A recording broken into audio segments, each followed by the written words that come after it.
So we've done most of the basics of circles. We've talked about the segments in circles, and we've talked about radii, diameters, chords. We've talked about arcs, how to find their measures and their lengths. So today let's talk about another type of angle. We've talked about central angles, but not every angle in a circle is central. Today we're going to talk about what are called inscribed angles.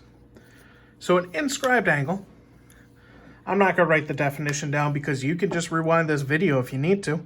An inscribed angle is an angle whose vertex is on the circle and whose sides contain distinct chords. So we have our circle, and we have the vertex is on the circle, and the sides contain distinct chords. So that angle theta is an inscribed angle. There's three different cases for how an inscribed angle can be created. The inscribed angle, it can either contain the center.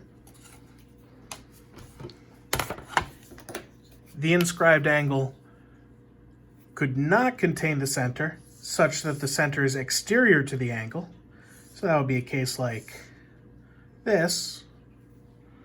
Actually, I didn't want to do the chords in black. I want to do them in a different color. So let's try this again. Let's do blue.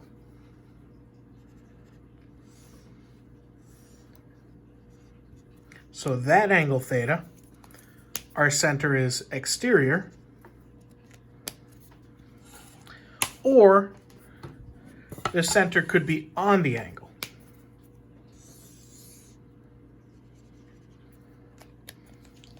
And that will be a case like this.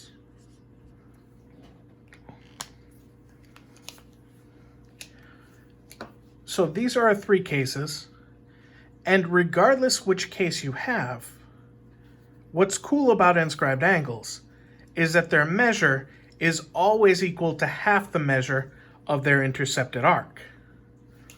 So let's say our intercepted arc had a measure of x, okay? I'll put degrees so we know that's the measure of the arc. We're now talking about arc length. Since we're working with angle measures, we're working with the measure of the arc, not the length of the arc. So let's call that x. Now with that arc x and this angle theta, according to our theorem, which is just a conjecture now because we haven't shown it to be true, it's that theta equals half x. That's what we want to show. Now, the only real thing that we've done with angles is triangles. We spend an awful lot of time with triangles, so let's try and make some triangles. Now we have a point here at the center, and then we have another point here. So I'm just gonna make that radius. And all of our radii are congruent. So this right here is an isosceles triangle, and if two sides of a triangle are congruent, then the angles opposite those two sides are congruent. So this angle is congruent to that angle. They're both theta. Now, based on our definition of how we measure arc measures, if that's x, this is x degrees right here. Oh, if we look at this triangle, that right there is an exterior angle, and we know that the sum of the measures of the remote interior angles is equal to the measure of the exterior angle. So 2 theta equals x, so theta equals x over 2. Oh, fantastic. So if in this case we have the inscribed angle containing the center, so one of the sides is a diameter, then the inscribed angle is half the measure of the intercepted arc. So theta is half of x. All right. So let's try it when we have our first case where the arc was inside. I'm sorry, the center was inside.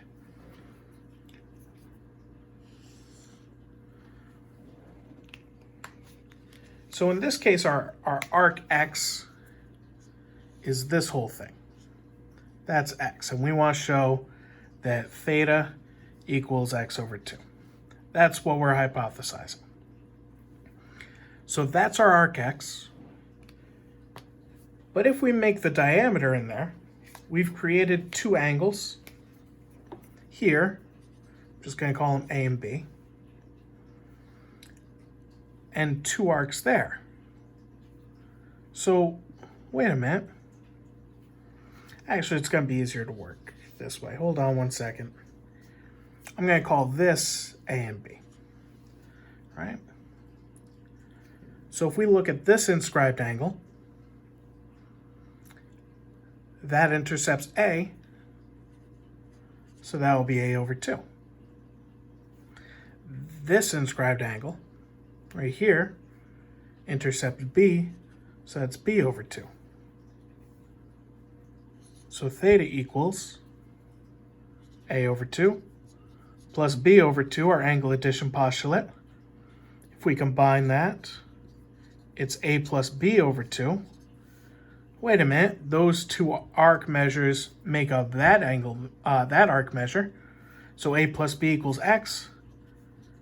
Once again, theta equals x over 2.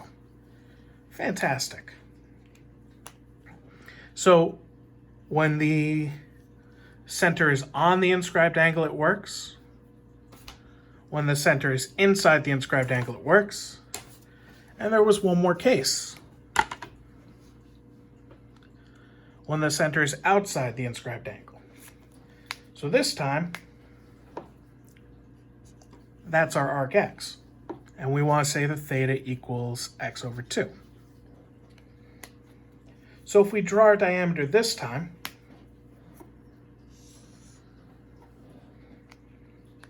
we've created this situation where we have that whole arc and this smaller arc. If we call that A and that B, well, this inscribed angle has one side on the center, so that whole thing is A over 2. This inscribed angle has that side on the center, so this is B over 2. So what we have is theta plus B over 2 equals A over 2. So theta equals A minus B over 2 when you subtract B over 2 from both sides. Well, doesn't x plus B equal A? So x equals A minus B. So we can replace that. Theta equals x over 2. So regardless what situation you have, if you have two chords intersecting on the circle, creating that inscribed angle, the inscribed angle is going to be half the measure of the intercepted angles. Something interesting about these,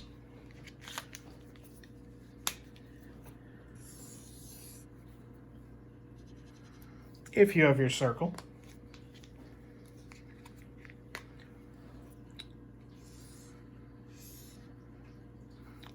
this inscribed angle is half the measure of that arc. Well, if I draw these two chords, this inscribed angle is half the measure of that arc.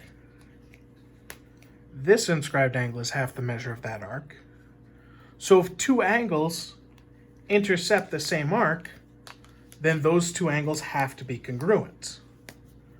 And it doesn't matter where your inscribed angle is on your circle. It could be way over here. This angle is the same as that angle is the same as that angle. It could be directly across. This angle is the same as that angle is the same as that angle is the same as that angle. If inscribed angles intercept the same arc, or congruent arcs, then the inscribed angles are congruent.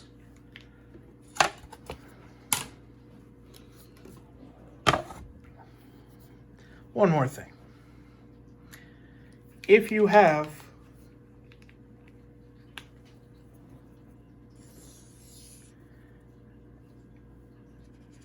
an inscribed angle intercepting a semicircle. So if this arc is 180 degrees,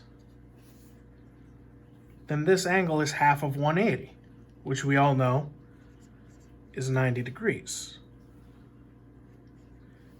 Anytime an inscribed angle intercepts a semicircle, the angle is a right angle.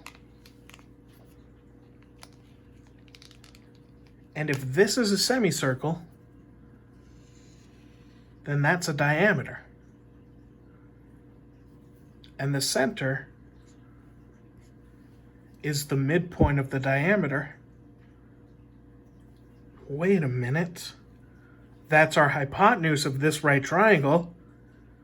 And that is the midpoint of the hypotenuse of the right triangle. And that point is equidistant from the three vertices of the triangle. That's our circumcenter. Ah, it all comes full circle. Ha ha ha ha ha. Ha ha ha ha ha. Terrible joke, I apologize. Not really, but that's it. I'll see you guys later.